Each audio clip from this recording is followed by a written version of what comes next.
My name is Kelsey Greer. I'm a master's student here at the University of Oregon. I'm also the co-chair of the Symposium, which is starting right now. It's a 2-day event, so it's kicking off with our keynote speaker, who I will introduce shortly. And then tomorrow we have a full day of events that are student presenters who have come from all over the country to share their work. And so the topic of our symposium this year is Experience and Experimentation.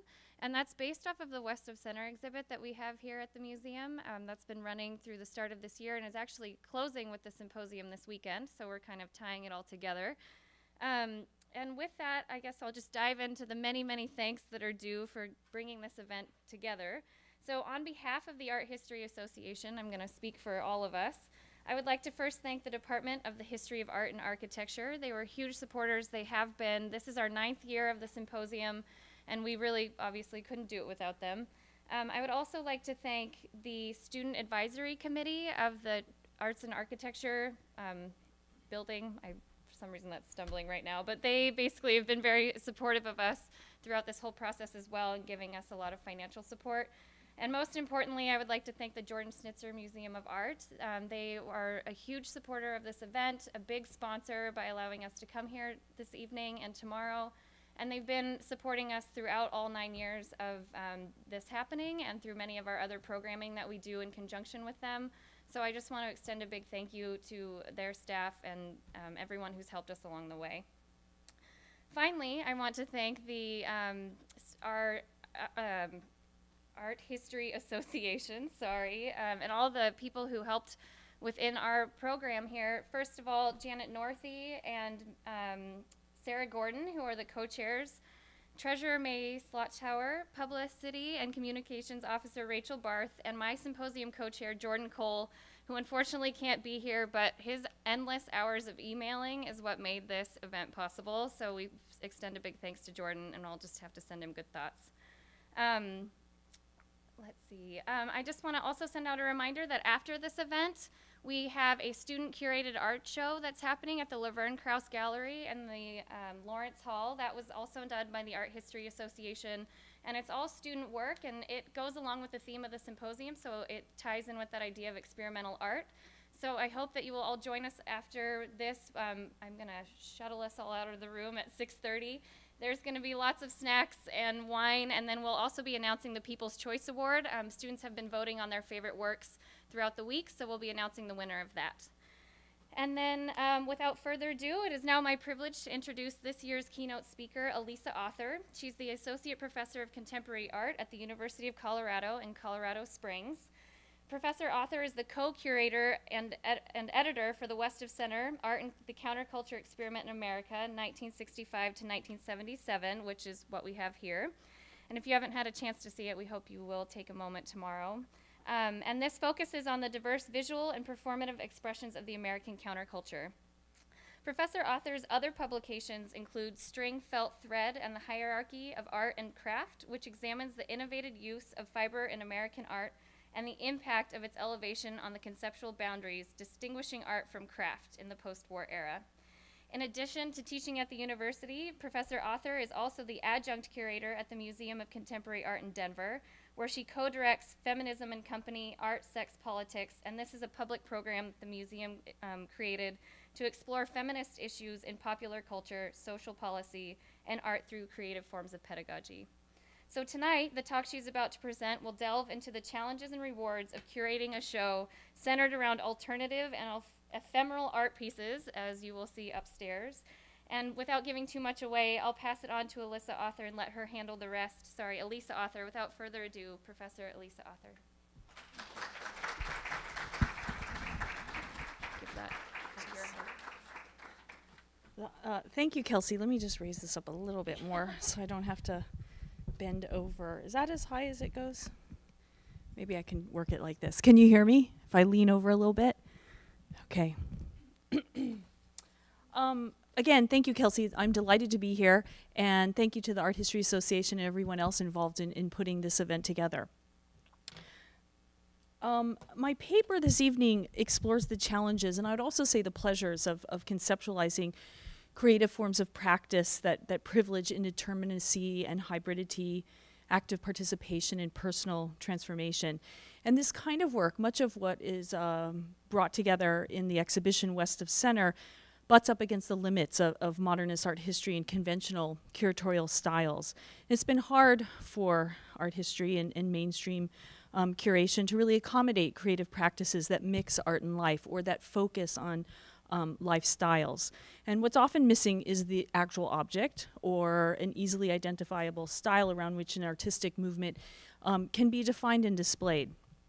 Now, in our introduction to West of Center's companion book, which Kelsey mentioned I co-authored with Adam Lerner, we wrote, quote, "Established disciplines and institutions have a natural bias against incorporating ambiguous practices," end quote. And there's really no better example than this, than the neglect of counterculture creative practices outside the psychedelic, which is, of course, an identifiable style that can be attached to objects like rock posters, and most often that's how you see the counterculture represented in books and museums. Of course, was a lot more to the counterculture in terms of the art produced, and West of Center is really an attempt to sort of get at that expanded field. What I'll present tonight is a case study of how I conceptualize the women's lands of Southern Oregon, specifically rootworks and women share, and the creative work associated with these sites in relation to these art historical and curatorial challenges I've just mentioned. And along the way, I'm also going to make reference to a number of other counterculture sites and practices that help support my thesis by virtue of their parallel utopian goals and aspirations. So what you'll begin to see, I hope, is the contour of a field that opens up an interesting set of questions about the discipline of art history and curatorial studies. All right, let me turn on the slides here. If you were here last night for the panel discussion, you might recognize a few of these slides. Oh, and let me just also make a note that most of the images that I'm showing I took with my camera phone when I was working here in the archives at the Knight Library. And instead of cleaning them up and making them look like precious objects, I really just left them in their kind of tousled glory. So you'll see that they're a little bit crooked and rough around the edges, but at least it respects the materiality of what these objects are. In 1978, Jean and Ruth Mountain Grove established the lesbian feminist intentional community named Rootworks in Southern Oregon, an area that had been home to a handful of rural back-to-the-land communities since the 1960s, and in the 1970s became host to an even larger number of lands established by and for women seeking quote-unquote free space where they could put feminist movement ideologies into practice. This is a photograph of Jean and Ruth taken by T. Corinne. And I also have a map here that comes from the archive. This is the cover of a resource book where you see the little dotted areas where there's this high concentration of women's lands in Southern Oregon, and one of T. Corinne's line drawings from the same period represents some of the women who are part of these communities. Let me go back here. Before the establishment of Rootworks, the Mountain Groves lived for several years at the back to the land community Mountain Grove, which was the source of their adopted surname, and then Golden, a gay commune nearby, and that's where they are here in this particular photo. In both cases, they were pressured to move on. In the first case, for disturbing the gender hierarchy that relegated women to domestic chores by using a chainsaw to clear their own brush. And in the second case, for attracting too many curious fellow travelers eager to experience rural communal living amongst women. With the establishment of Rootworks, which is where they moved to from Golden, the dream of living a harmonious lesbian life in nature became a reality and a central node of what would become known as lesbian or the women's land movement.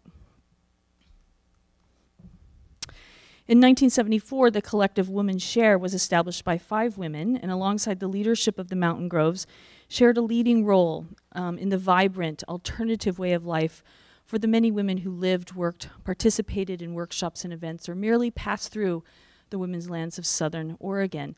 On the left-hand side, you see a picture of Carol Newhouse and Billy Miracle, 2 of the founders. They were here last night for the panel discussion.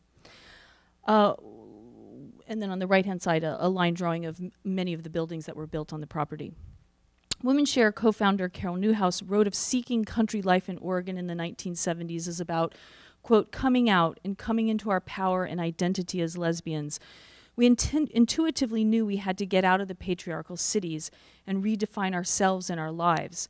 We actually tried to build a new culture. It was a spiritual experience for all of us, I think, whether or not we used the word at the time. It was a healing, a rediscovery, and an affirmation, end quote. Existing scholarship about the communities of the women's land movement of Southern Oregon generally focuses on their members' embrace of goddess spirituality, ecofeminism, or feminist separatist politics, aspects of their organization and vision that have led to their exclusion from histories of the counterculture in the 1960s and 70s, and for a different set of reasons, their marginalization in feminist art history. By contrast, my investigation tonight contextualizes the emergence of these communities as rooted in both counterculture and feminist ideologies of the period. Although rarely discussed side by side, both movements embraced forms of politics that posited personal transformation as key to social and political revolution. And crucially, for both counterculturalists and feminists of the women's land movement, personal transformation and freedom were also ideals of creative endeavor. Oh, wait a second. Oh, I did want to mention that Women's Share still exists in case people are unclear about that. These are shots that I took up last summer when I visited the site. You see Billy Miracle on the front porch of one of the houses on the property with Rose, who is the only woman living on the land right now. And then there's an interior shot on the right and another house on the bottom there. Providing a broader context for the formation of the lesbian land movement to include the counterculture is also essential to recovering the full range of creative practice of the women who communally lived and labored on these lands. Like the visual and performative practices of the counterculture generally, from expanded cinema to street theater, the central features of much of the work produced within the feminist intentional communities of Southern Oregon are in conflict with traditional methodologies of visual analysis. The emphasis on participation, encounter, and the submergence of the aesthetic into the everyday that characterized artistic practice at these communities runs counter to the methodologies of modernist art history predicated on the formal analysis of discrete objects, as opposed to an approach that recovers and canonizes the individual artwork of the women of these communities, which you could do. You could look at them individually. My research in this paper discusses their work, whether physical, artistic, or performance-based generally, as a broad embrace of creative expression inextricable from lifestyle. The business of establishing rootworks in Women's Share, as well as other intentional communities in the region, involve purchasing land, legal negotiations for the creation and governing of communally owned property, the construction of living quarters, outbuildings, and gardens, and the establishment of a way of life that was consciously conceptualized as a recreation of civilization outside of patriarchy. It is this latter form of work, the recreation of civilization from the ground up, that interests me here and has implications for the way in which the women's land movement can be understood as equally a form of counterculture and feminist practice in its motivations and outcomes, particularly when it comes to the indivisibility of creative work and politics. Briefly listed, the integration of art and politics at these sites included the writing of mission statements. A good example of that would be that resource book that I showed as the second slide. It's basically a series of mission statements and contact information.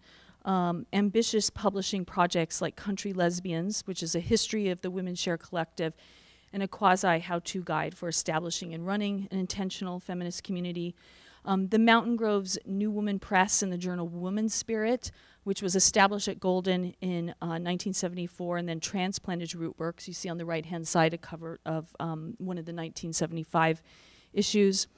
There were hundreds of communal gatherings, and in the archives here on campus, there are, oh my gosh, also hundreds of contact sheets and negatives that show these communal gatherings.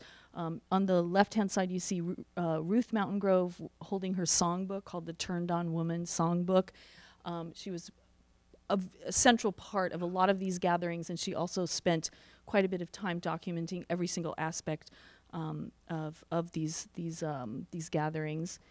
Here's another example of just a box in the archive that has a great number of different kinds of ephemera, from photographs to posters that have to do with these communal gatherings. There were also dozens of workshops on topics ranging from country skills to race and class oppression at Women Share. You see some examples here. Women Create Women. There's a fantastic description on the left-hand side. Can't see without my glasses. A gathering for women poets, artists, carpenters, musicians, writers, woodworkers, photographers, and creators of new forms. So an incredibly broad understanding of what could count as art or creative practice. And then you see some other examples on the right-hand side, ranging from country skills to sort of race and class oppression. At Rootworks, there were photography seminars, which were called ovulars, as opposed to seminars, but they brought together women who were either learning to use cameras or were practice photographers and wanted an environment that was both supportive and allowed for critique. And so you see some examples of those events here. There was also a great amount, oh wait, something skipped. Let me go back. No, I guess not. There were a number of ritual events, and again, there's hundreds of contact sheets and negatives and randomly produced photographs in the archive that document these ritual events. Women Share magazine was all about creating rituals, how to do your own rituals, so there was a kind of how-to aspect of Women Share. There was quite a bit of erotic photography that was produced at these sites. On the right-hand side is a work by T. Corinne, sort of her classic kaleidoscopic, slightly psychedelic treatment of the female body. And then on the left-hand side, another example of Ruth Mountain Grove's photography. And then I just wanted to mention one more time Ruth's obsession with documenting literally every aspect of everyday life, from the building of buildings to the labor of the cultivating of land, other forms of labor on the land, and then also various forms of leisure. In the endeavor to create civilization from the ground up, the women participating in intentional communities in Southern Oregon shared common goals and aspirations with the larger American counterculture. Like the creative and performative efforts of the counterculture, much of which also involved the creation of communal settlements from Drop City to Arcosanti, the women's land movement glorified collaboration, disallowing any one individual to determine the outcomes. Let me just show you a couple of slides as a sidebar of Drop City and Arcosanti. Drop City is included in the exhibition. This is a panorama of the site, which was in southern Colorado near Trinidad. It was a early dome building site established by artists, again, who understood their sculptural practice to be extended into building their own sort of shelters. And there's a detail there. And then this is Arcosanti, Arcosanti is not part of the exhibition. It was the brainchild of the visionary architect Paolo Soleri. You see him there on the bottom right. He just recently died a couple of weeks ago. And Arcosanti was always originally established as a communal, kind of intentional community where the residents built the properties. Its source was in another site called Co-curator, which is located in Paradise Valley, Arizona, and these are hand-built sort of earth mounds that are then covered in concrete. So the eccentricity of those, that sort of building method was transferred to Arcosanti. So like Women's Lands, Drop City, Arcosanti, these kinds of communal, intentional communities, rather, they glorified collaboration. It was about active participation, requiring participants to immerse their entire bodies into the work of creating new alternative ways of life. Personal transformation and freedom were ideals that were also connected to creative practice in all of these sites, ranging in scope from carpentry, writing, gardening, art, ritual events, etc. It was utopian and about interrelated networks of people, all of whom bought into more or less the same ideas and possibilities for the future. It is a panorama of cultural radicalism that expanded the idea of art into a much larger effort to enact alternative social, political, and ecological systems. So I've mentioned Drop City and Arcosanti, and I would like to provide one more example of what I mean by that last claim, the counterculture expansion of art into a much larger effort to enact alternative political and ecological systems. And this is a claim that is essential to framing women's lands as a form of art or creative practice. And I'm going to do this by using one additional example that was part of the exhibition, and slightly more securely accepted as countercultural. In 1968, the modern dancer Anna Halprin and her husband Lawrence, a landscape architect, created a collaborative workshop titled Experiments in Environment, which took place in Marin County in the city of San Francisco. And I'll talk about these slides which document one of the workshops in a second. The workshop was designed around a series of group exercises aimed at cultivating participants' sense of self-awareness and creativity through the exploration of space, movement, and collaborative action. Examples included a blindfolded nature walk, movement exercises, and tasks such as, quote, build a city out of driftwood with structures you could live in, all related to each other, end quote. So on the left-hand side, you see the group, one of the groups from '68, looking at a score that wouldn't necessarily be able to be read and repeated. It's a kind of a document of their movement through space. And on the right-hand side, a shot from one of these movement exercises. The left-hand side, the blindfolded nature walk, and on the right-hand side, a shot of the group attempting to build cities out of driftwood on the beach in Marin County. One participant, the artist Chip Lord, who of course went on to establish Ant Farm, described the workshop as, quote, a catalyst, an education, a trip into my future, an art form, a lifestyle, a freestyle life race, groove, end quote. It's the hybridity of Lord's description that's significant, not only for understanding what was counterculture about the Halprin's workshop, but by extension, the distinctiveness of women's lands as an art form. To Lord, Experiments in Environment was an education, an art form, and a lifestyle all at the same time. Lord is registering the breakdown between professional disciplines that characterized a wide range of counterculture creative practices. He's also emphasizing the idea of lifestyle as a work of art. The women's land movement is another ideal example of how a politicized lifestyle could be conceived as a form of creative practice. The counterculture's emphasis on culture and lifestyle alienated it from political histories of 1960s radicalism. When it came to projects like Experiments in Environment, just to take one example, the New Left was blind to its political potential, seeing it as nothing more than a form of artistic lunacy. In the view of scholar of the New Left, Julie Steffens, the creative reimagining of society was and continues to be routinely dismissed in histories of the 1960s and 70s. As she argues, quote, only those actions which were extensions of a traditional revolutionary perspective and aim to convulsively overthrow state power come into view, end quote. Likewise, I think I have a slide here, yeah. Likewise, the women's land movement is ignored in New Left histories, and a related response to the brand of feminism espoused in the women's lands of Southern Oregon, like Rootworks or Women's Share, has also limited the way it is treated in feminist histories in the 1970s.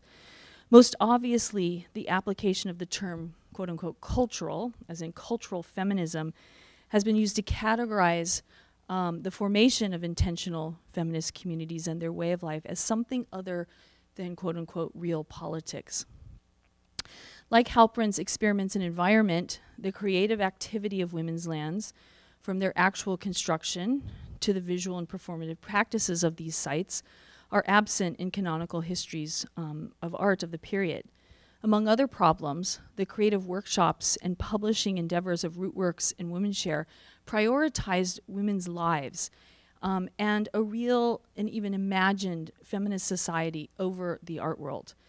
With an emphasis on directness, process, and discovery, some of this work might bear resemblance to the avant-garde, but these activities were primarily designed to impact the lives of their participants. And this is not to deny the utopian threads running through the avant-garde, But the workshops, art making, and rituals at Rootworks and Women Share speak to the distinct counterculture and in their hands feminist objective of direct personal and social transformation. So just to summarize this thus far, in the art world, the visual and performative practices of the counterculture were viewed as non-art, while to scholars of the 60s they were considered apolitical. So too, the women's lands movement has yet to garner recognition within these circles. And neither field was or is able to see the importance of these endeavors as the sources for new forms of art, political expression, and the intertwining of the two. When it comes to feminist scholarship in the arts and humanities, the situation gets even more complicated. A key practice of the creative endeavors that went into the building of a new civilization in women's lands in this period is, as I mentioned, ritual. Specifically, rituals that, one, facilitated a physical and holistic experience of nature, two, an understanding of nature as an erotic space, and three, the communal practice of alternative lifestyle and religion in the form of goddess worship. And in many cases, these are all intertwined. In a recent essay regarding the rise and decline of goddess worship as a form of feminist body art, Jenny Klein summarizes its attractiveness to artists in the 1970s. In its emphasis on the dignity and beauty of the female body in the face of widespread misogyny of the period, she views it as rooted in, quote, a radical feminist vision that emphasized inclusiveness of sexuality, race, and class identities, and anti-violence against the child, the woman, and the earth, end quote. Rather than writing off goddess spirituality as a turning away from politics, Klein argues that its intertwining with a radical feminist agenda meant that, quote, political action was sustained rather than suppressed, end quote. And archival material that documents the way of life at Women Share and Rootworks in many cases supports Klein's claim of how goddess spirituality was organically folded into a feminist politics in these sites. The embrace of goddess spirituality, ritual, and its attendant feminist politics in the women's lands of Southern Oregon also indicates the far reach of the women's art movement, specifically feminist body art outside the dominant art world. Alongside feminist body art, the women's art movement's general promotion of the personal as a legitimate content for art and the feminist critique of the hierarchy of art and craft played a role in the prominent place of creative practice in women's land. The establishment of Women Share, in fact, was a direct outcome of the three of the founders' experience living communally and running a cooperative feminist craft store called the Flaming Apron that sold women's art on consignment. The cooperative partners consciously refused distinctions between art and craft and accepted all handmade work that came into the store made by women. The Flaming Apron also had an educational mission, and the founders started consciousness-raising groups, women artist groups, and peer-to-peer teaching of skills. Billy Miracle, a founding member of both the Flaming Apron and Women Share Collective, took the history of the store and the feminist philosophy behind it as a subject for her 1973 MA thesis in art education. Her analysis of the ideals motivating the founding of the Flaming Apron emphasized the need for women to achieve self-actualization through creative practice. Those are her words. And I'll continue here by quoting her from the master's thesis. She says, in bringing objects to the store, the women were bringing themselves. In order to exhibit her work, the woman had to be willing to face herself in that object. When a woman makes an object and then places it out for others to see, she is objectifying her inner self and must look at the object and see that self. If she sees an object with no meaning, she may be able to go back into herself and re-examine her creativity. She may begin a form of self-education, which is the basis for each of our creative acts, end quote. And I'm showing a photograph here of Billy that originally appeared in her master's thesis, and then you see it here from Women Share magazine a few years later.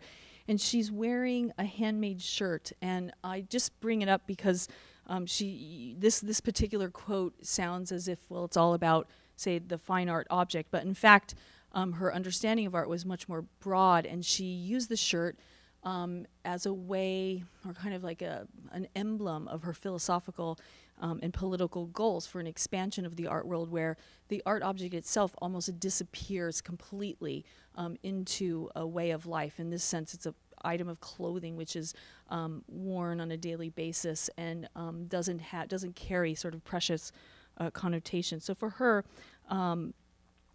any sort of handmade item that a woman could make could involve her in this process of self-reflection or self-actualization. Miracle's description of the process of getting in touch with the inner self as the basis for authentic artistic practice echoes the pedagogical philosophy behind other feminist creative initiatives, including Judy Chicago and Miriam Shapiro's feminist art program, especially in its desire to help women, quote unquote, open up to themselves. And in other words, they also described it as allowing women to express, quote, their concerns through art, as well as to, quote, help women repair their self-esteem along with developing skills, end quote. The emphasis on creating a connection to self and others through creativity became the jumping off point for Miracle and her co-founders at Women Share, who took feminism's expanded notion of art as a tool for personal and social transformation to its limits, encompassing most aspects of life within women's land.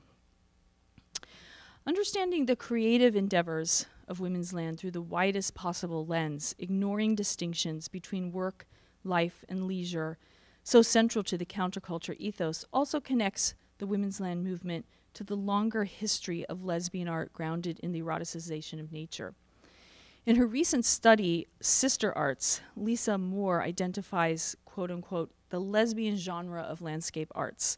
And she explains this as works in many media that use representations of the natural world to create or express relationships between and among women, including erotic relationships. Lesbian is not necessarily understood here as a kind of person, but as an art-making practice, a form of relationship or community, and sometimes as a kind of art object, end quote.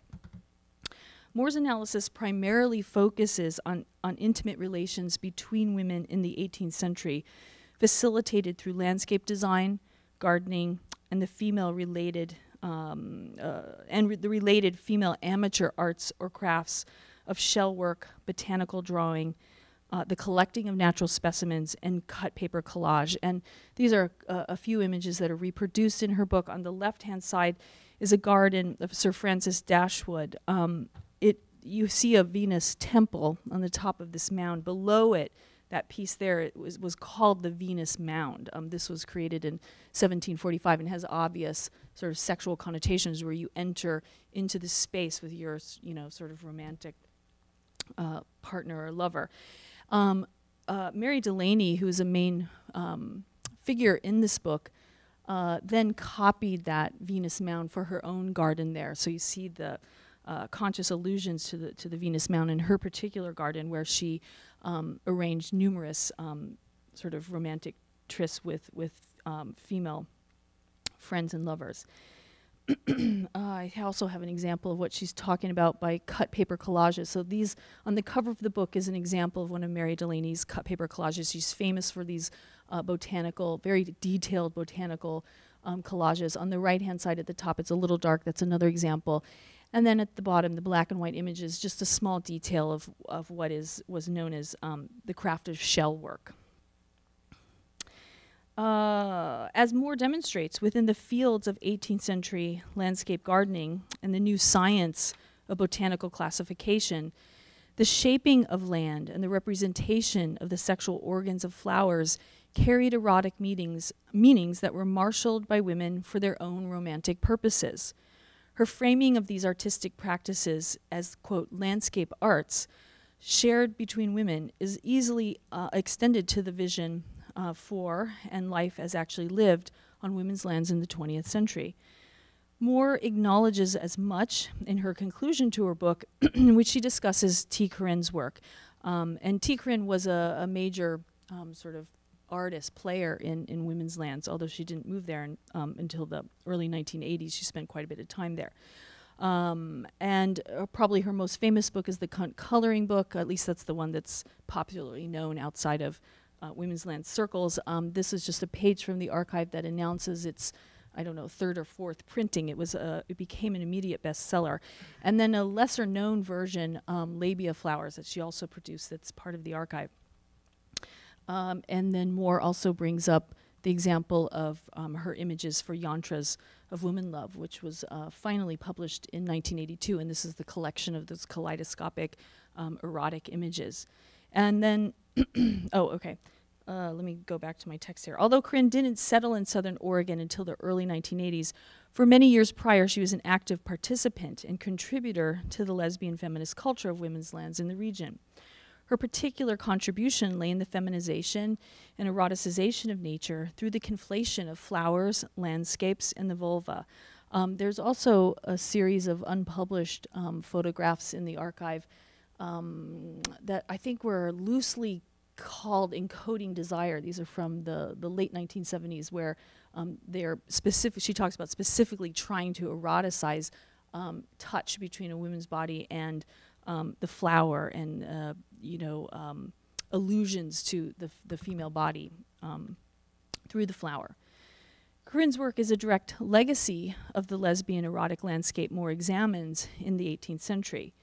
Extending Moore's analysis, I would add that it is goddess spirituality as practiced by feminists of the 70s and early 80s in women's lands, particularly the sensual relationship to the earth and natural processes it fostered, that represents the broader framework within which the contemporary revitalization of the tradition that Moore examines takes place.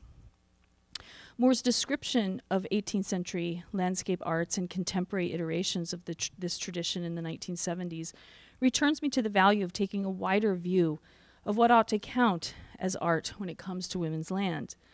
The cross lines Moore finds in the lesbian landscape arts as moving, quote, between amateur and professional, fine art and craft, personally expressive versus vocational or educational, end quote, contextualizes the women's land movement as a distinctive nexus of politics and aesthetics drawn from the counterculture, including the embrace of alternative spirituality, ecology, and the ambition to recreate civilization, as well as the idea of lifestyle as a creative act. It's also drawn from radical feminist politics, particularly its emphasis on inclusiveness and the intersection of race, class, and sexuality. And then finally also the women's art movement for its expanded definition of art. Together, these forces supported a way of life in women's land best described as a work of art. Thank you.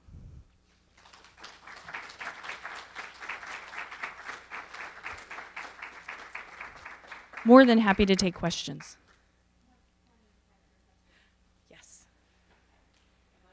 Okay. So thank you for a really exciting talk. I loved how it complemented what you talked about last night. Totally new and same terrain. And it makes me, for the people who haven't had the benefit of hearing both talks, I'd like to draw out how attentive you've been to your objects of research. I mean, you have just this tenderness and affection toward these things that you've been studying for this exhibition that is sort of untypical of this critical distance that one often tries to keep when writing about or when curating it or something like that. Whether or not that's possible, I suppose, is a different story. Yeah. So I was wondering if you could talk a little bit about how your sort of affective relationship to these things has informed how you curated the show. What you choose, how you show it, that kind of thing. That's an interesting question, and I know exactly what you're talking about because I feel that. But I have yet to actually talk about it with anyone. No one's asked me a question like that. There's definitely a tender relationship to all the material in the exhibition, and also like it was a long period of time to cultivate relationships with individuals, to get them to give up materials because they also have deep affective connection and investment in that material, highly emotional attachments to it. In the case of the women's land, it was in an archive, so that was a lot easier. I did initially contact Jean and Ruth and then also Billy Miracle, not because I needed their permission, because I didn't, because I could get it from the archive here, but that I felt like I needed to do that. And so that was a strange thing for me to do as a curator. I've really never done anything or felt compelled to have to do that. What else do I want to say about it? So many things. It's all rushing through my mind now. it probably affected, in a good way, the decisions that I made in terms of what could be included. Because one of the difficulties of doing a show like this is that none of this work was, very little of it, I should say, was consciously created as, you know, exhibitable art, or even any concern for that. It's not that it wasn't art. There was just not an investment in that category, and it's the desire of these people to make sure that it circulates in the contemporary art world in some way, right?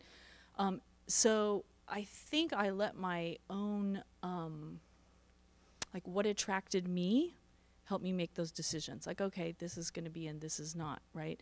And so there could be something like that. There's also a certain amount of like nostalgia and romance that's involved. I'm not afraid to apply those words to the process. We talked about that a little bit on the panel last night. I mean, those are words that are very coded as feminine and thus dismissed as non-critical or anti-intellectual. Wrote a whole book about the issue of the decorative, which is also very much, you know, part of that tradition. So I'm not afraid of it, and I don't think there's anything wrong with that kind of longing, you know, for something that might be perceived as lost. Although, you know, as I began to work on the project, I don't really feel that way so much anymore, because I don't feel that it's lost. I mean, these are people who are alive and well and very interested in continuing to do what they do, and they have a lot of integrity and are hold fast to their understanding of sort of an expanded understanding of art or experience or process or what politics can be. So I guess even my own attachments or like desire, weird desire, changed dramatically over time. Yes? As you were making your way through this archival material, to what degree did you feel that these women's collectives, and there were several in the struggle in Oregon, were communicating with each other or acting in concert, or were they more disparate and concentrated on their own little collective? Yeah. They were part of a network, and they knew of each other, and they interacted quite a bit. A great story is that the founding of the archive at the Knight Library here was established by the librarian Linda Long, who happened to be searching through the stacks and found a couple of boxes of feminist periodicals, right? She knew what those were immediately. She realized that they were part of a periodical exchange, which took place between various women's lands, just in the same way that people exchanged zines, you know, in the 1990s before, you know, Facebook or the internet or something like that.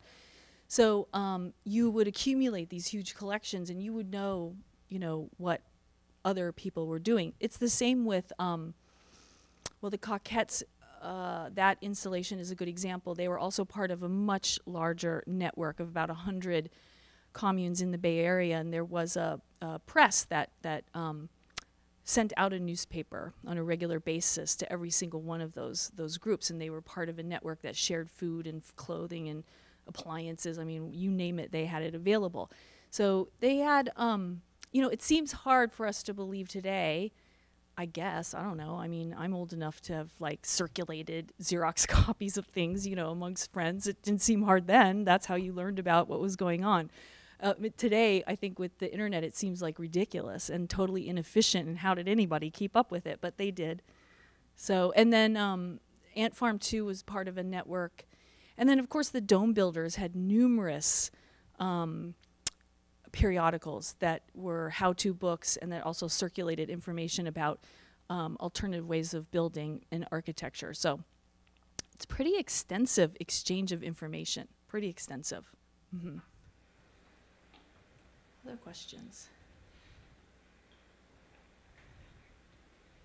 I'm actually curious. You mentioned that the women's share is actually still working community. And I was just kind of wondering how, and it's a little off topic, but I'm wondering how maybe this time period when we began has influenced, if at all, how that community functions now. I mean, you know, they face the same problem that a lot of these intentional communities face, where the population is aging out and they have complicated legal arrangements concerning communal property, right? And so it's difficult to just give it to someone else. You can't do that. And in the case of women's lands, these were separatist communities. So many of those members still hold to that. And so they're unwilling to open it up to, you know, transgender or men or something like that. Others aren't. They're perfectly happy to, you know, adapt. I think it just depends on the group. And they all see the writing on the wall. Like, it's, you know, is that ideology really that compelling to women or lesbians now? No, not so much, right? And so there will be some transformation, I would assume, in the future. Some of them are hard places to live. You know, like Jean and Ruth had no electricity, no running water for a long, long time. And that's just hard living. There's very few people that really want to do that. Others have, you know, plenty of electricity, running water, perfectly viable structures, Wi-Fi, et cetera. So they're viable, and they could be repopulated, maybe not full time, but maybe through artist residencies. I've seen that happen in other intentional communities. That's been pretty successful. And in that sense, they don't have to worry about passing the land on. They can deal with those kinds of land trust issues at some other point. But they all want people on the land, that's for sure. Mm-hmm. Yeah, well, like, you know, the example last night, Carol and Billy, they're still practicing artists. I think they still see themselves as part of a women's art movement, as opposed to, say, the contemporary art world. We had another artist who was speaking with them, who was in her mid-40s, Tammy Rae Carlin, who had done a series of photographs that documented these women's lands in about 2003, 2005. And, you know, she sees herself as very much part of the contemporary art world, not this, like, separate women's art movement. But I think Billy and Carol are still very comfortable within that alternative artistic scene, and they still practice. The people, the founders of Drop City are all practicing artists to this day, well known. In fact, Ant Farm, of course, they're probably the most well known established artists in the group. Mm-hmm. Anna Halpern still teaches, you know, dance. Mm-hmm. Yeah, even in her 90s, it's pretty amazing. Says a lot about dance, doesn't it? I think, yes? In contacting all of the groups that you contacted for this exhibit and you telling all this material, was there much or some resistance to putting things in art museums? There was a lot. Yeah. There was a lot. So there are some people who were like, listen, there's an admission fee. I can't be part of that. Like, just flat out can't be part of it. And that was mostly associated with the individuals who were part of the Coquettes and the Angels of Light, because they embraced an ideology of the free, right? And they were part of a free network, et cetera. And to a certain extent, there are powerful, it's like peer pressure within the group. Like, some of them really wanted to do it, but they really had to, you had to cultivate them, and then eventually they came around. But they were very suspicious. And the other problem is that they're no different than a lot of people who participated in the counterculture who ended up internalizing the kind of 80s media story of the counterculture as a failure, right? And many of them felt embarrassment and shame, honestly. And were assumed that what the exhibition was going to do was going to make more fun of them. And so that was, you know, once I figured that out, I was like, oh my God, I totally get this now, like what's going on here with this level of resistance. And I could convince them at that point, you know, what my intentions were.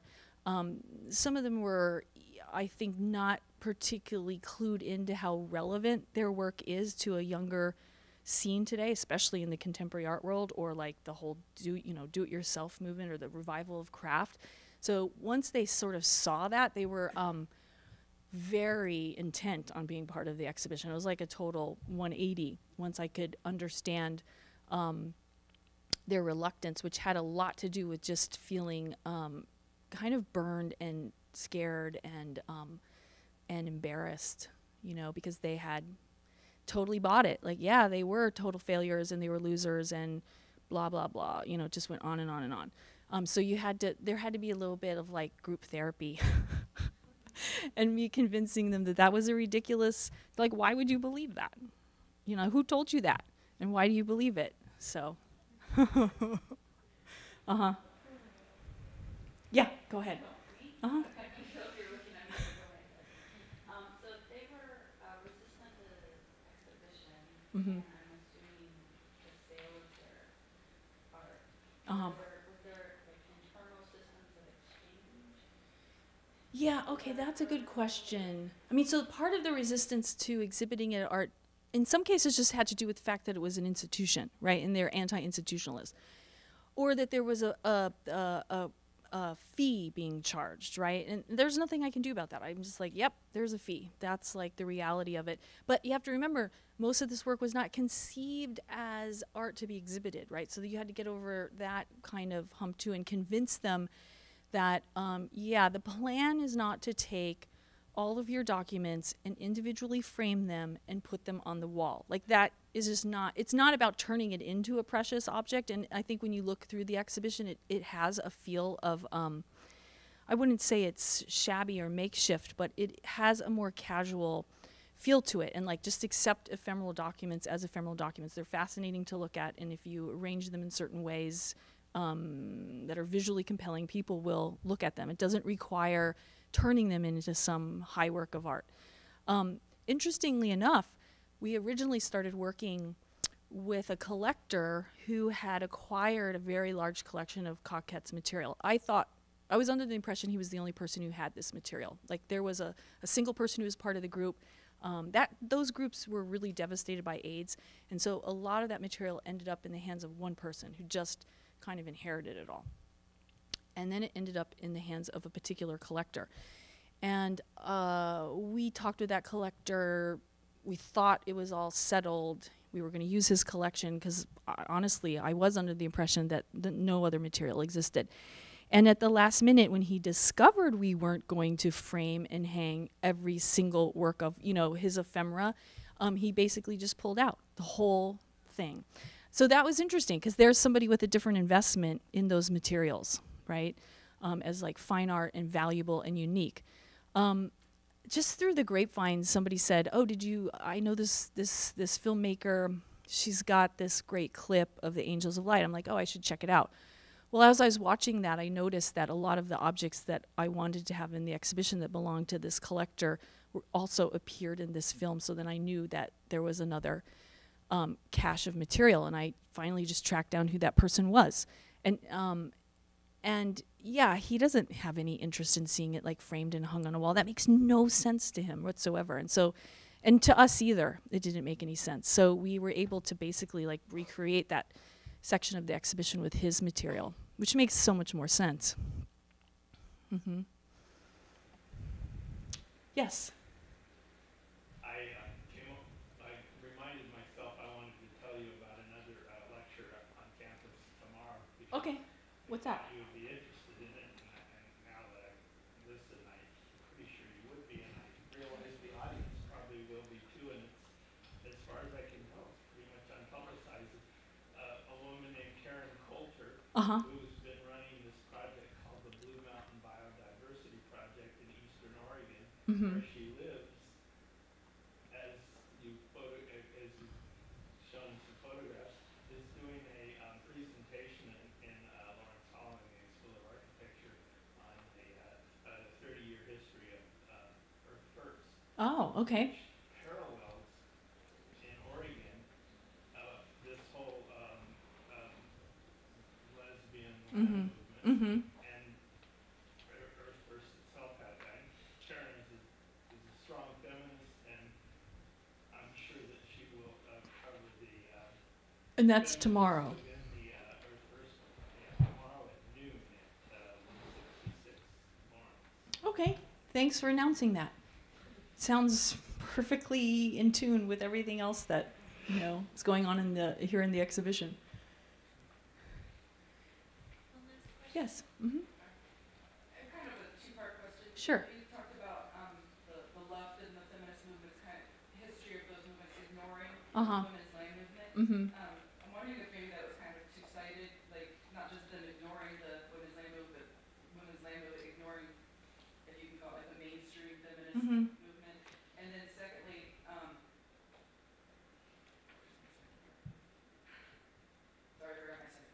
You'll think of it in a second. I can answer the first question, which is yes. I mean, they didn't make great efforts, right, to be part of like the mainstream or like a liberal form of feminist politics. That was not what they were interested in. So there's certain consequences to that. I would also say that, so the part of the talk where I focused on how their primary preoccupation was their participants or their members' experience, right, over any kind of creation of a precious object or a document or whatever. So that also had consequences for ever being integrated into the history of art. Like, it's probably not going to happen. It's going to be very difficult to do that. And so that it's partly their priorities, yes. Mm-hmm. Okay. I'm just wondering too if contradictive, but I'm thinking describing as the mainstream left and feminist movements, if they look down upon this movement because instead of staying in society and fighting patriarchy, fighting homophobia, they went off by themselves. Mm-hmm. Yeah.